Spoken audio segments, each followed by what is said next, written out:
Hello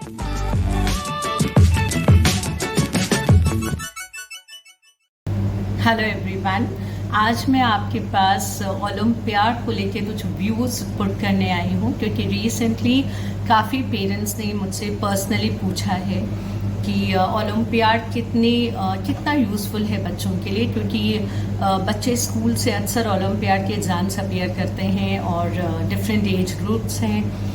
online schooling होने के बाद बच्चे ऑनलाइन ओलंपियाड से प्रिपरेशन कर रहे हैं, तो इतना टाइम लग रहा है इस प्रिपरेशन में। तो क्या ये रियली यूज़फुल है बच्चों के लिए?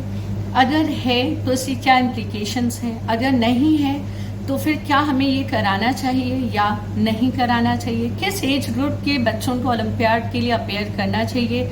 और लिटरली क्या सही परफेक्ट वे है इसकी प्रिपरेशन का? इस तरह के काफ़ी डिफरेंट क्वेश्चंस मैं अभी फेस कर रही हूँ। मेरे काफ़ी क्लोज वंस, मेरे स्टूडेंट के पेरेंट्स, काफ़ी लोगों ने मुझे अप्रोच किया है। तो आज मैं ये वीडियो एक्चुअली उस ओलंपियाड पे ही बनाने लगी, उसी टॉपिक पे बना रही हूँ।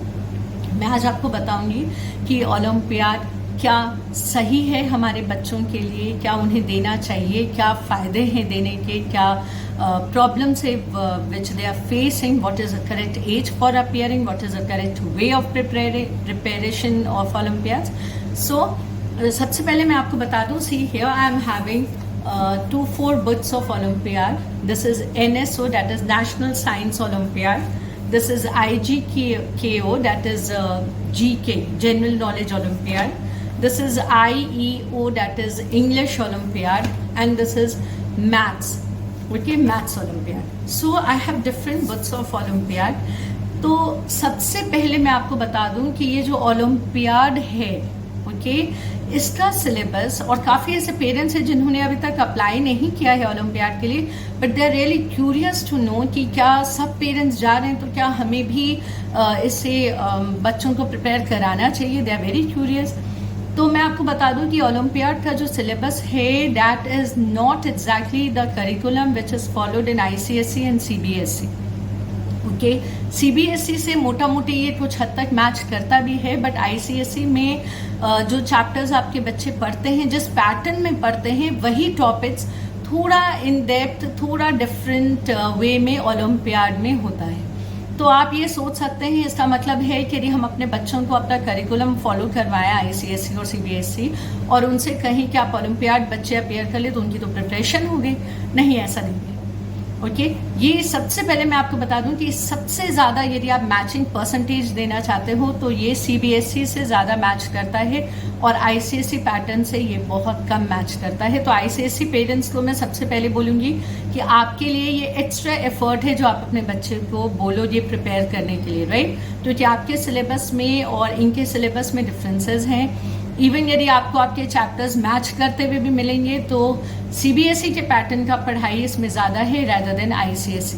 तो ICSE वालों के लिए तो it's an extra effort, okay, so if you are ready to take it. CBSE से हालांकि ये काफ़ी मैच करता है, CBSE के पैटर्न से, उसके सिलेबस से, बट इसके जो क्वेश्चंस होते हैं एक्चुअली वो ज़्यादातर कम्पिटिटिव एग्जाम्स की तरह होते हैं। जैसे कि हम सब जानते हैं मल्टीपल चॉइस क्वेश्चन, हमारे यहाँ मैक्सिमम कम्पिटिटिव एग्जाम्स जो होते हैं वो मल्टीपल चॉइस क्वेश्चन के पैटर्न में आते हैं, और olympiad is totally multiple choice question. There is no way, there is no scope of writing answers. अब आपको ये भी लग सकता है कि मल्टीपल चॉइस क्वेश्चन तो बहुत ईजी होता है, बच्चे फट से इसको सिलेक्ट करेंगे। नहीं, इट्स नॉट दैट, ओके। उसमें जो ऑप्शंस होते हैं वो काफ़ी कंफ्यूजिंग होते हैं, उनमें से करेक्ट ऑप्शन सेलेक्ट करना बच्चों के लिए एक बड़ा चैलेंज होता है। It's not that easy, right? और एक जो इम्पॉर्टेंट बात मैं आपको बताऊंगी, हमें अक्सर ये लगता है कि हमने इस तरह के ओलंपियाड के बुक्स हमने खरीद लिए और हमने अपने बच्चों से सॉल्व करवा लिए एंड इट्स डन। अब वो ओलंपियाड सॉल्व करने के लिए एकदम माहिर है, right? Because they have solve all these so many books, variety. आप मार्केट में चले जाओ, आपको ओलंपियाड की डिफरेंट बुक्स मिलेंगे। आप अमेजन देख लो, आप कहीं पे भी देख लो, you will get this book, that book for olympiad. But मैं आपको बता दूं, ओलंपियाड के आंसर सॉल्व करने का एक तरीका होता है, एक पैटर्न होता है जिससे आपको अच्छे नंबर मिलते हैं। It's not only solving these books. आप आई डोंट नो, यदि आप कैलकाटा को बिलोंग करते हो तो आप बहुत सारे इस तरह के इंस्टीट्यूट्स में, पाथफाइंडर, आकाश, इन सब में देखोगे कि ओलंपियाड से प्रिपरेशन होते हैं। They give separate classes for preparing olympiad. तो यदि आप ओलंपियाड में अपने बच्चे को टॉप करना चाहते हैं तो I think you should go for these classes, क्योंकि घर में बैठ के यदि आप पढ़ा रहे हो तो it's not sufficient to fetch very good marks. हाँ, until and unless there are special cases, यदि बच्चे बहुत एक्स्ट्रा मेहनत कर रहे हैं ओलंपियाड पे, बच्चा बहुत स्टूडियस है, he is ready to give lots of time, he is very focused, then there is no limit, there is no boundation, तब तो वो बच्चा ऑटोमेटिकली बहुत अच्छा किसी भी चीज़ में कर लेगा, राइट। तो इसका जो पैटर्न है वो थोड़ा डिफरेंट है। नाउ कम्पिटिटिव एग्जाम से जिस पैटर्न में ये रहता है, हमें अक्सर लगता है कि क्लास 1 से ओलंपियाड स्टार्ट हो जाता है, तो क्लास 1, 2, 3 से ही हम अपने बच्चों को पुश करने लगते हैं कि ओलंपियाड का प्रिपरेशन कर लो। बट मैं आपको कह रही हूँ जो हमारे इंडियन बोर्ड से, because I am teaching different boards, you know, American board, British board and different kind of board I'm teaching presently to students of different even outside India. So I would like to tell you कि ये जो हमारा Indian curriculum है, जो ICSE CBSE board है, इसमें हमारे बच्चे के पास सीनियर क्लास जाते जाते काफ़ी सारा सिलेबस आ जाता है, काफ़ी सारा प्रेशर आ जाता है। छोटे में हमें ये लगता है कि नहीं बच्चा ये भी कर ले वो भी कर ले, पर क्या इसका इम्प्लीकेशन उस एज तक जाता है जब वो लिटरली ओलंपियाड जैसे एग्जाम्स, कम्पिटिटिव एग्जाम देने के लिए अप्लीकेबल है, एलिजिबल है? नहीं, हम सिर्फ अपने छोटे बच्चों को इसमें ये घुसाते हैं और ये सोचते हैं कि हम इसे यदि ये सॉल्व करा रहे हैं तो ये प्रिपेयर हो रहा है। But tell me genuinely, you can put your comment in the comment box, class 1, 2, 3 do you think जो हमने क्लास 1, 2, 3 में अपने बच्चे को हम देते हैं वो उसे क्लास 10, 12 तक उसी पैटर्न में याद रहता है? नहीं। तो ये एग्जाम्स यूजफुल ज़रूर हैं, but at a proper as.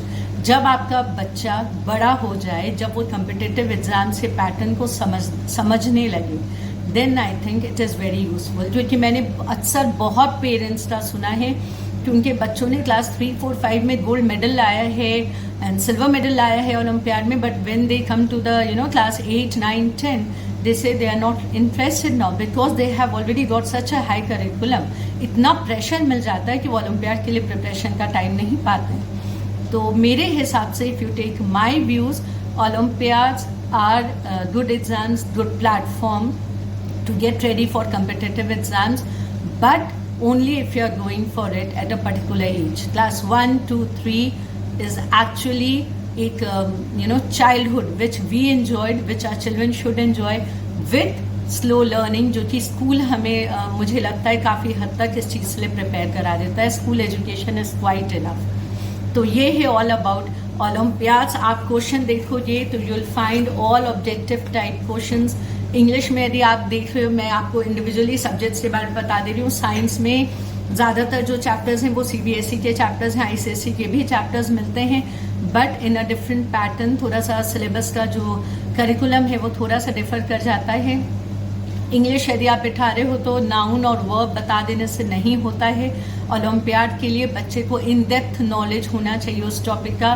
Science हो, चाहे वो कंप्यूटर हो, चाहे वो इंग्लिश हो, चाहे वो मैथमेटिक्स हो, but the child should have a thorough knowledge about that topic, then I think he और she can do well in olympiad. मैं डिस्करेज बिल्कुल नहीं कर रही हूँ उन पेरेंट्स को, बिकॉज अगर आप में वो एंथुजियाज्म है कि मैं करा लूँगी, यदि आपके बच्चे में वो एंथुजियाज्म है कि हम करिकुलम के साथ भी इसे अच्छी तरह से कर लेंगे, then sky is the limit. Please go for these exams, these are very good actually, they are meant for good knowledge and good exposure. But हाँ, अगर आपको लगता है आपका बच्चा ऑलरेडी प्रेशर में है, ही इज़ नॉट रेडी, तो आप इसे जस्ट बिकॉज ये हमारे सराउंडिंग में हो रहा है, जस्ट बिकॉज काफ़ी पेरेंट्स इसमें इन्वॉल्व हैं तो हम भी उसी रेस में शामिल हो जाए, then please I would suggest कि स्टॉप डूइंग दैट। आप ले लो, आप समय लो, आप सोचो इसके बारे में, and then only you start putting your kids for olympiads और other these type of exams.